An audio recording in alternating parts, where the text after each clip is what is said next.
Bienvenidas y bienvenidos a nuestra primera sesión virtual sobre nuestro curso de Teoría de la Constitución. En esta ocasión hemos seleccionado el texto de Teoría de la Constitución de Carl Schmitt, escrito en 1914. Carl Schmitt, uno de los juristas más importantes del siglo XX. Y nos comenta Schmitt en las primeras sesiones, desde las primeras páginas de esa gran enciclopedia de Teoría de la Constitución, nos comenta que toda asociación supone una constitución, así como todo lo inimaginable puede tener una constitución. La idea de asociación y constitución, toda asociación de hombres, toda asociación de voluntades, toda asociación de intereses selectivos tiene una constitución, es decir, tiene algo firme, tiene algo dado, o mejor dicho, predado por el acuerdo de voluntades. Y a partir de esto, a partir de esta primera noción, primer acercamiento al concepto de constitución, establece una serie de ramificaciones del concepto de constitución en concepto absoluto, concepto positivo, concepto ideal, concepto relativo de constitución. Con respecto al concepto absoluto de constitución, que es la primera ramificación de este término, pues entiéndase un todo unitario.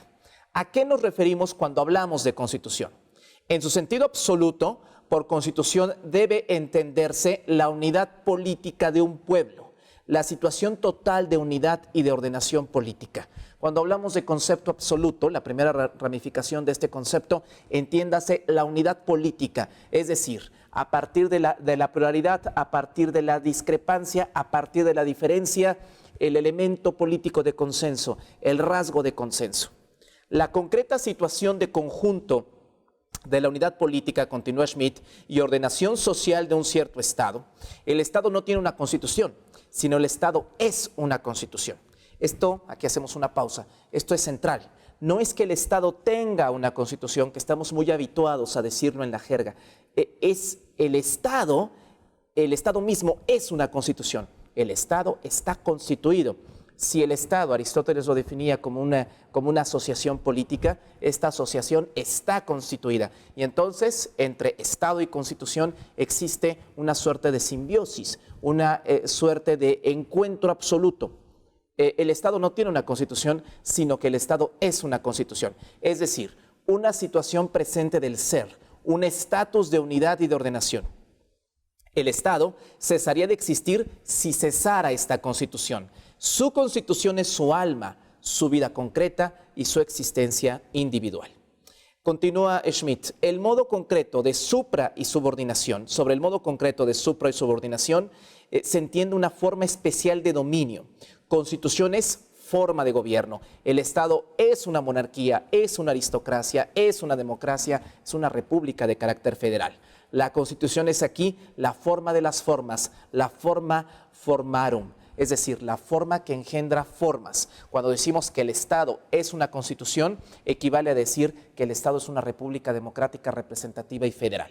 Equivale a decir que el Estado es una monarquía. Equivale a decir que el Estado es una oligarquía. Principio, también por forma absoluta, entendemos principio del devenir dinámico de la unidad política. El fenómeno de la continuamente renovada formación y erección de esa unidad desde una fuerza y energía subyacente y operante en la base. El Estado es algo en devenir, surgiendo siempre de nuevo. Si el Estado no tiene una constitución, el Estado es una constitución, y la constitución no es otra cosa más que forma de gobierno. La forma de gobierno supone mecanismos de distribución de poder y estos mecanismos suponen siempre ordenaciones en movimiento. Supone siempre mecanismos, instrumentos en movimiento. La forma de gobierno no está estático. La forma siempre supone un dilema claramente planteado por Aristóteles, una función, una instrumentación, una ejecución. Por eso nos dice que el Estado es el devenir. Si la forma formarum es la Constitución, la forma que engendra formas porque es capaz de resolverse en instrumentos, en mecanismos, y estos mecanismos cambian en tanto se aplican, se adecuan a la coyuntura de las circunstancias, a una realidad social en la que están, por supuesto, conectados. ¿Qué más tenemos con respecto al propio concepto de constitución que nos habla Schmitt al concepto de constitución en su sentido absoluto. Dice, la constitución del Estado es libre formación de la voluntad del Estado. La ordenación del Estado es ejecución orgánica de la voluntad. Regresando al esquema, si el Estado es una constitución y la constitución, lo que está constituido, lo que está estructurado es una forma de gobierno, esto es producto de una voluntad organizada, de una decisión política previa, que esto es también un tema central en el pensamiento de Schmitt. Continúa Carl Schmitt, la constitución en sentido absoluto puede significar una regulación legal fundamental, un sistema de normas supremas y últimas. Entiéndase la Constitución como norma de normas. No tiene una existencia del ser, sino que vale como deber. Esto es central, y aquí coincide Hans Kelsen, y aquí coincide pues todo el grosor de constitucionalistas modernos de Occidente.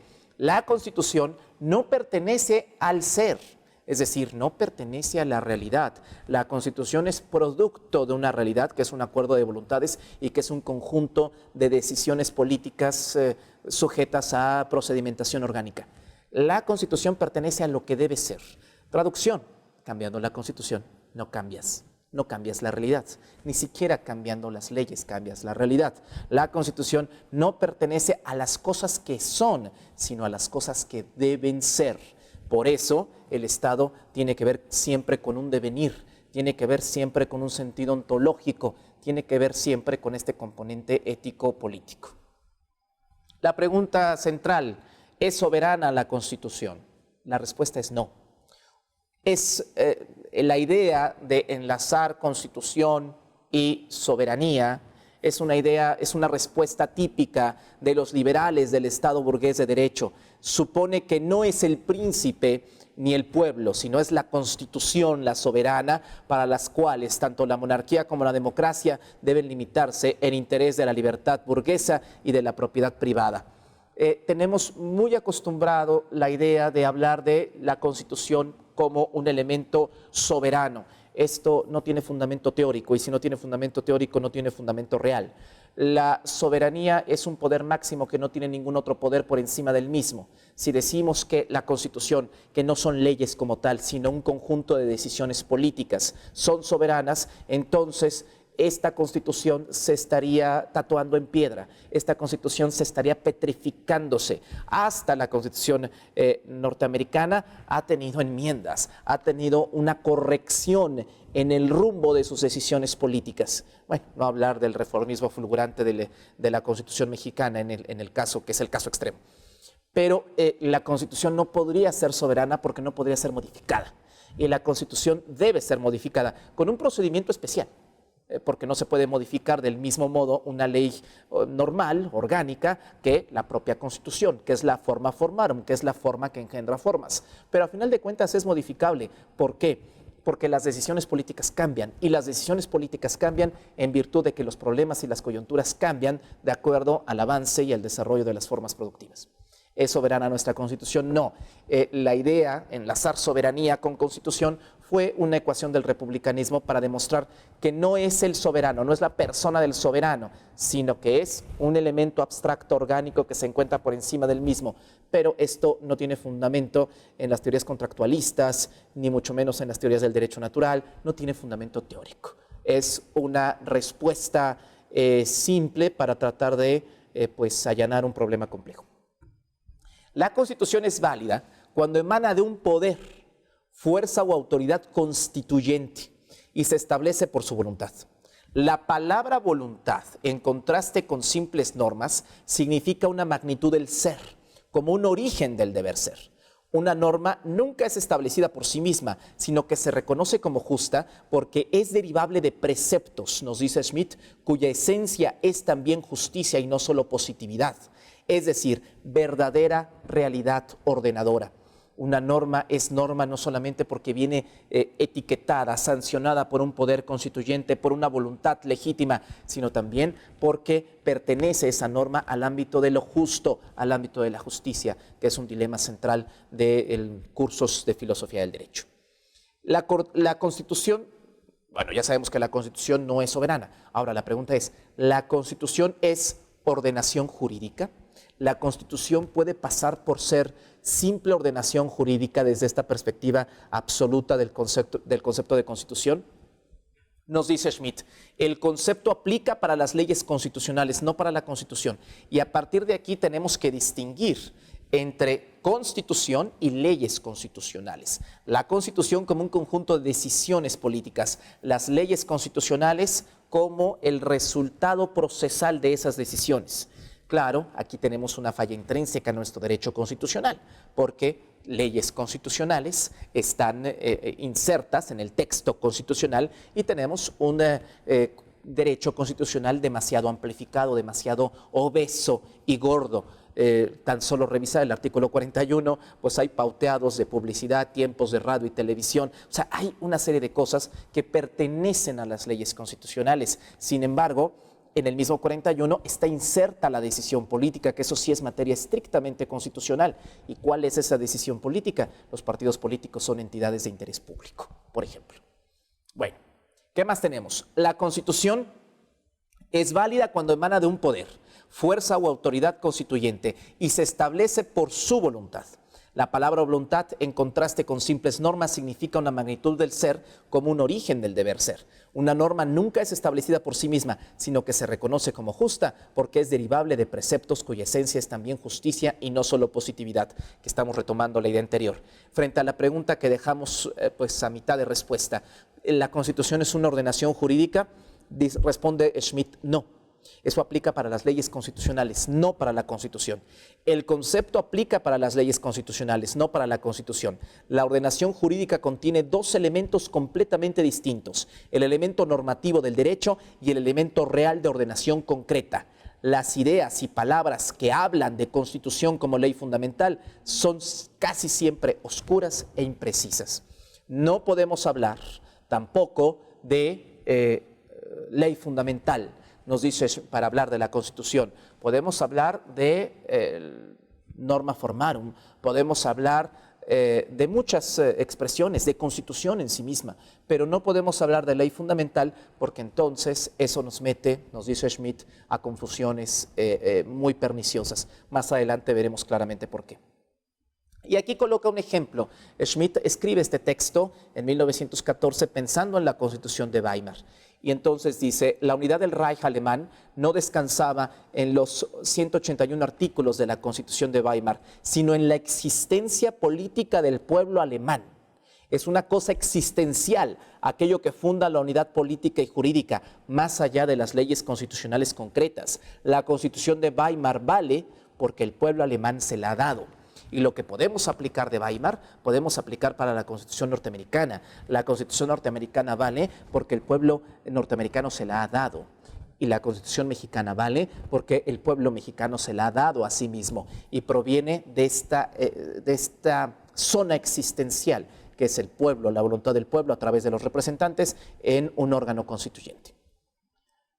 ¿Qué más tenemos? Todo esto tiene que ver con el concepto absoluto de Constitución. Y poco a poco Schmitt va entrando en la segunda ramificación del concepto, que es el concepto relativo de Constitución, pluralidad de las leyes particulares. La relativización de la Constitución consiste en que en vez de referirnos a la Constitución como un todo, la abordamos como ley constitucional concreta. No obstante, este concepto se fija según características externas y accesorias llamadas formales. Lo que ya adelantábamos del artículo 41. ¿Dónde está lo estrictamente constitucional en el artículo 41? Pues el tema, por ejemplo, del principio de máxima publicidad o bien el tema de que los partidos políticos son entidades de interés público. Esa es una decisión. Eso es algo estrictamente constitucional porque es decisional. ¿Qué ocurre concretamente con el resto de las fracciones y apartados del artículo 41 constitucional?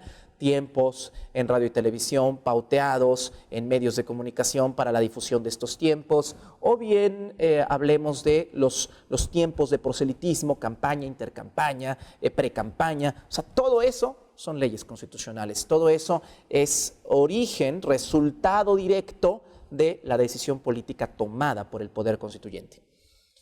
Constitución, abonda más Schmitt al caso. Constitución en sentido relativo significa ley constitucional en particular. Constitución escrita, lex scripta, El carácter formal solo puede ser adquirido cuando ciertas propiedades, sea de la persona u órgano que emite el documento, justifiquen en hablar de una constitución en sentido formal. No obstante, demostrabilidad y estabilidad no bastan para hablar de formalismo. Lo escrito necesita proceder de un órgano competente con un procedimiento reconocido como el adecuado, antes de que lo escrito pase como auténticamente escrito. Contenido y documento concurren en un cierto procedimiento. La Constitución escrita necesita aparecer dentro de un cierto procedimiento, por ejemplo, ser convenida. La jura solemne, por ejemplo, tales características formales no pueden bastar nunca por sí mismas. La Constitución inglesa, continúa Schmitt, no vale como constitución en sentido formal porque no ha aparecido ni ha sido escrita completamente. No es una codificación cerrada que regule exhaustivamente el procedimiento de formación de la voluntad estatal. Inglaterra tiene leyes constitucionales en sentido de leyes constitucionales escritas. Las constituciones, una clasificación hasta cierto punto vieja y que a Schmitt le parece un poco fuera de moda, escritas y no escritas. Bueno, pone el ejemplo de Inglaterra. Inglaterra no tiene una constitución escrita, lo que tiene son leyes constitucionales que hacen las veces de constitución, pero no son como tal, no se ha codificado, no se ha completado por completo la constitución, no ha sido escrita, no ha acabado de ser escrita. Y recordemos que la codificación pues, es un elemento completamente ajeno a la tradición del common law. Bueno, lo que nos está diciendo es que para que hablemos de constituciones escritas, no solamente basta con que esté escrito en un pedazo de papel, sino que pase por el procedimiento sancionador especial que supone una constitución. Y aquí hay una diferencia. No es lo mismo el procedimiento de reforma constitucional que el procedimiento de reforma o añadidura de un apartado o una fracción en una ley reglamentaria o en una ley secundaria o incluso en una ley constitucional.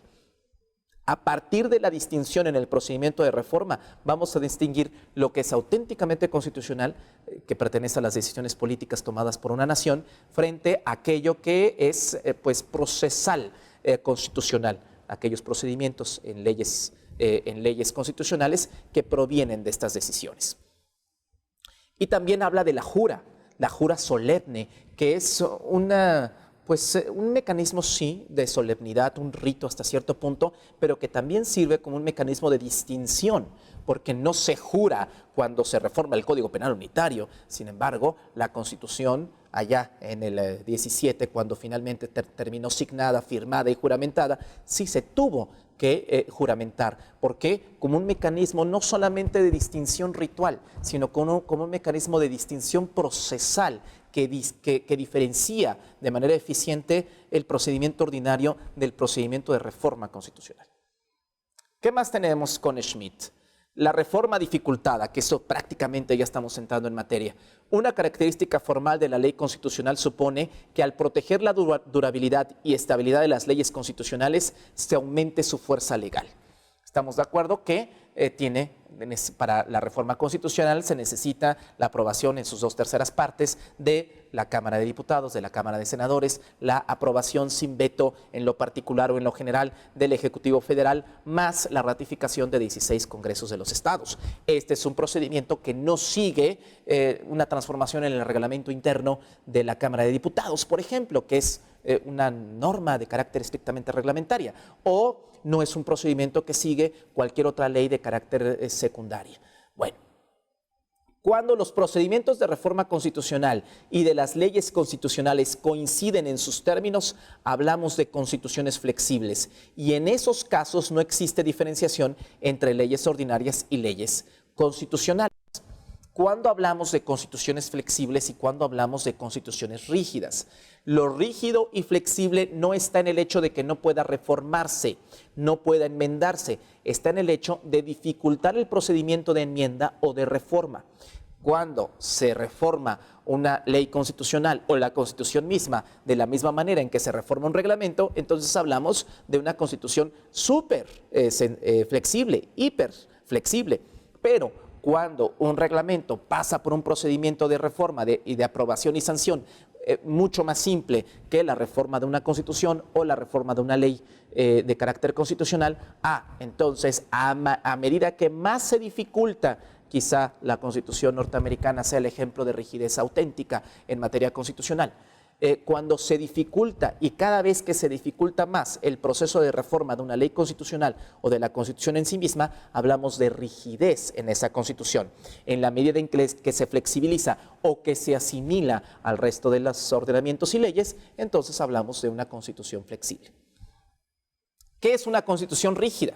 Estrictamente no existe una Constitución rígida, pero sí ocurre que haya prohibición constitucional de reforma para algunas prescripciones aisladas. Por ejemplo, Francia en 1884, nos dice Schmitt, una Constitución rígida es donde está prevista constitucionalmente la posibilidad de reformas o previsiones mediante supuestos o procedimientos especiales de mayor dificultad.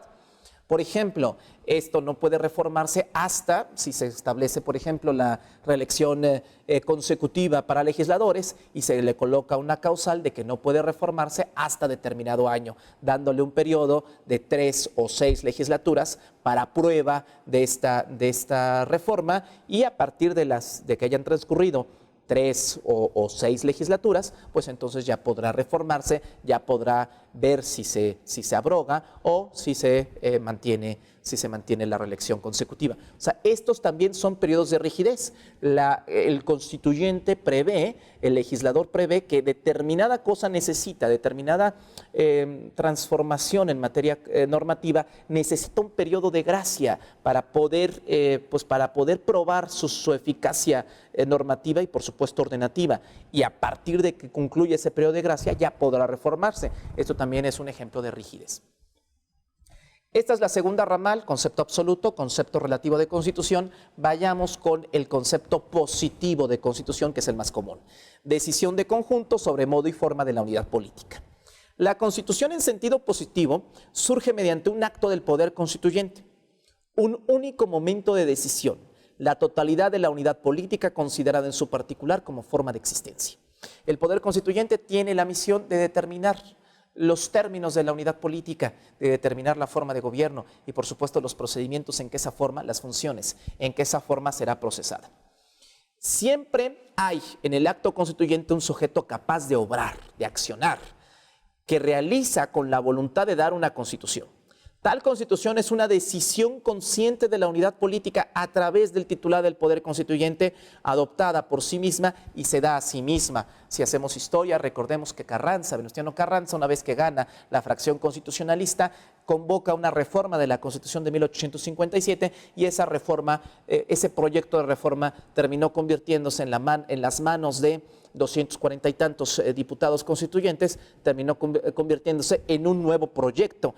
Hubo muchas cosas que se respetaron íntegras del proyecto de Carranza, que fue leído en la primera sesión del constituyente del 16-17, pero hubo muchas tantas que terminaron cambiando el rumbo por completo de lo que quería Venustiano Carranza. Y es justamente la coyuntura del momento lo que permite a una fracción ganadora de un conflicto bélico cambiar las reglas del juego para poder gobernar. Recordemos las antesalas. Evidentemente la Convención de Aguascalientes no fue eficiente, ahí pudieron haberse arreglado las reglas del juego, pero al final no fue eficiente. Fue hasta la convocatoria a un Congreso Constituyente con elecciones en cada uno de los distritos, donde al final pues se llamó al mandato imperativo. Cada uno de los electores pues tenía proyectos concretos bajo el brazo, y hubo cosas donde siguieron al primer jefe y hubo cosas donde evidentemente no. Y esta Constitución enfrentó resistencia, se enfrentó una contrarrevolución, porque hubo muchos lugares, ciudades importantes, en Veracruz, en San Luis, en Oaxaca, en Chiapas, donde pues promovían el retorno y la reinstauración inmediata de la Constitución del 57 y no querían una reforma concreta. O sea, el concepto, regresando a Schmitt, el concepto positivo de constitución viene de que alguien es capaz de obrar, un órgano, un personaje, una coyuntura histórica, una coyuntura en un proceso, es capaz de colocar las variables para que actores con intereses bajo el brazo puedan obrar y puedan cambiar o rectificar la forma política a seguir por un Estado. ¿Una constitución funda siempre un nuevo Estado? Se trata de un error que se explica con la confusión de la Constitución como un pacto social. Aquí Schmitt es muy claro y contundente: la Constitución no es ningún pacto. La Constitución es una magnitud mucho mayor. Y la Constitución, como ya lo adelanté hace un momento, puede no solamente cambiar la forma de gobierno, sino puede rectificarla. Y en estricta teoría política, Aristóteles nos decía que una revolución no solamente está en el cambio, sino también en la permanencia, porque que permanezca algo y que ese algo que permanece, se refiere a ordenaciones políticas, a formas de gobierno, siga funcionando, siga siendo eficiente, también es estrictamente revolucionario. Pensamiento de Aristóteles. Una constitución es codificación exhaustiva. La unidad de la Constitución no reside en ella misma, sino en la unidad política, cuya particular forma de existencia se fija mediante el acto constituyente. Las leyes constitucionales valen en virtud de la Constitución y presuponen una Constitución. ¿Qué es lo que le da validez a las leyes constitucionales, al Código Penal Unitario, al Código de Procedimientos Electorales? ¿Qué es lo que le da validez? La Constitución en sí misma. Toda ley, como regulación normativa y también la ley constitucional, necesita para su validez, en último término, una decisión política previa, adoptada por un poder o autoridad políticamente existente. Toda unidad política existente tiene su valor y su razón de existencia no en la justicia o conveniencia de normas, sino en su existencia misma. Busca ante todo subsistir en su existencia. ¿Qué quiere decir esto? Si las leyes constitucionales encuentran su validez en la Constitución, ¿en qué está afincada la validez de la Constitución? En su existencia misma. ¿Por qué? Porque el pueblo decidió darse una Constitución y el pueblo, a diferencia de una Constitución, no puede ser disuelto. La distinción entre Constitución y ley constitucional es posible porque la esencia de la Constitución no está contenida en una ley o en una norma. En el fondo de toda normación reside una decisión política del titular del poder constituyente. Decimos, ¿en qué está afincada la validez de la Constitución? En su existencia misma. ¿Y esa existencia qué implica o qué supone? Una decisión política tomada, ejecutada y respetada. Y respetada día con día. Ahora, hablemos sobre el poder que emana del pueblo o el Reich alemán es una república, que es un tema muy de Schmitt, porque está pensando este texto en virtud de la Constitución de Weimar, que es una constitución democrática, pero con graves fisuras en materia de emergencia. Dice, no son leyes, tampoco leyes constitucionales, tampoco leyes fundamentales, son más que leyes y normaciones. Son las decisiones políticas concretas que denuncian la forma política de ser del pueblo alemán y forman el supuesto básico de todas las ulteriores normaciones. Por ejemplo, nadie puede ser discriminado por raza, sexo, condición socioeconómica, preferencia sexual. ¿Esto qué es? No es una ley. Ni siquiera es una ley constitucional. Es una decisión política. O, por ejemplo, todo mexicano puede moverse en el territorio nacional sin necesidad de mostrar ninguna identificación, ningún documento que avale su identidad. Esto también, libertad de movimiento, libertad de libre tránsito. ¿Esto qué es? Esto es una decisión política. O el poder emana del pueblo, la parte del capítulo sobre la soberanía y la forma de gobierno en nuestra Constitución. ¿Qué es esto? No es una ley constitucional, no es una norma cualquiera, es una decisión política. Entiéndase por Constitución el conjunto de decisiones políticas. ¿Qué más tenemos? El preámbulo de la Constitución de Weimar contiene la declaración auténtica del pueblo alemán que quiere decidir con plena conciencia política como sujetos del poder soberano. Como tal, nuestra Constitución no tiene preámbulo, pero es muy claro, los Estados Unidos mexicanos son las entidades orgánicas las que se dan una Constitución a través de sus representantes electorales. Bueno, ¿cuál es una distinción práctica y hasta cierto punto rápida, esquemática, entre Constitución y ley constitucional? Nos dice, dar una Constitución es distinto a reformar una Constitución. En la primera situación se entiende por Constitución la decisión de la totalidad y en el otro la ley constitucional. Una asamblea constituyente es distinta a un parlamento. Este último está constitucionalmente previsto. A ver, dar una Constitución. Un congreso cualquiera no puede dar una Constitución. Se necesita convocar a un congreso constituyente cuya única misión y única sentido de existencia es darse una Constitución, ejecutar una Constitución. Una reforma a una ley constitucional, evidentemente la puede hacer cualquier parlamento, cualquier cámara. La Constitución es intangible, mientras que las leyes constitucionales pueden ser suspendidas durante el estado de excepción y violadas por las medidas del estado de excepción. El estado de excepción siempre se da en servicio del mantenimiento y subsistencia misma de la Constitución. Esto es central. Acababa yo de esbozar un artículo constitucional, todo el mundo tiene derecho de tránsito, sin necesidad de ser detenido, sin necesidad de mostrar ningún documento de identidad, la libertad de tránsito dentro del territorio nacional.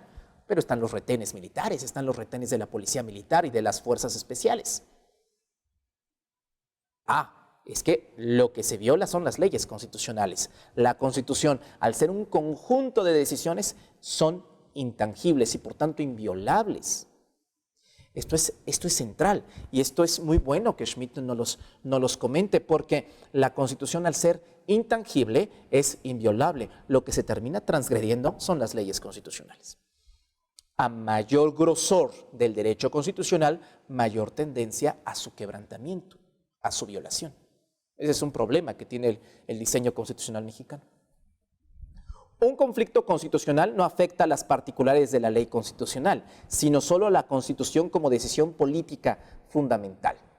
El ejemplo de Donald Trump: por primera vez se contrarió el pueblo norteamericano con un documento que consideraban sagrado, que es su Constitución. ¿Por qué? Porque las protestas en torno a la elección de Donald Trump como presidente de los Estados Unidos de Norteamérica tenían que ver con las protestas con respecto al colegio electoral. Este híbrido que no es colegio electoral norteamericano. Este híbrido que no sabemos si es de representación proporcional, no sabemos si es de mayoría. Este híbrido en la historia de los diseños electorales terminó finalmente contrariado contra el pueblo norteamericano. No sería la primera vez que está contrariado el colegio electoral con la decisión popular, pero nunca antes se había generado una protesta de tal magnitud. Y entonces, aquí que tenemos, esto es un conflicto constitucional, porque es un conflicto que está poniendo en entredicho la decisión de los padres fundadores y la decisión de los constituyentes norteamericanos de limar el voto popular con una suerte de aristocracia, digamos que territorial, que suponen los votos del colegio electoral, que a veces traducen o a veces no traducen la decisión última de los electores en cada uno de los distritos de la Unión Americana. Esto es un conflicto constitucional, y este conflicto constitucional no pone en entredicho en ningún momento el procesamiento normativo de las leyes constitucionales. No puede jurarse, esto ya lo habíamos adelantado, no puede jurarse un procedimiento de reforma. El juramento de la Constitución es una tal vinculación respecto de la forma de existencia política. Cuando se reforma un código no se juramenta, pero cuando sale a la luz una Constitución se tiene que juramentar, porque supone una entidad mucho más elevada, una Constitución, porque supone las decisiones, las piezas de orden, los fundamentos a partir de los cuales se va a construir toda la estructura jurídico-política. La alta traición, por ejemplo, es un ataque a la Constitución, no a la ley constitucional. Bueno, hasta aquí nuestras 3 primeras ramificaciones del concepto de Constitución. Queda para la próxima sesión el concepto ideal de Constitución y, por supuesto, seguiremos trabajando con esta bellísima obra del concepto de la Constitución, de teoría de la Constitución, de Carl Schmitt. Hasta la próxima.